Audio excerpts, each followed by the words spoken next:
automatically add newly installed apps to the home screen on Samsung Galaxy S24 Ultra. Swipe down the top of the screen and then tap setting icon. Scroll down the screen to find home screen. Tap home screen.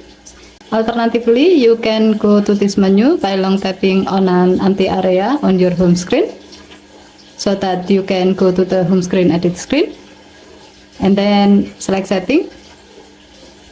Next, tap the gray on off switch next to add new apps to home screen until the switch turns blue to turn it on.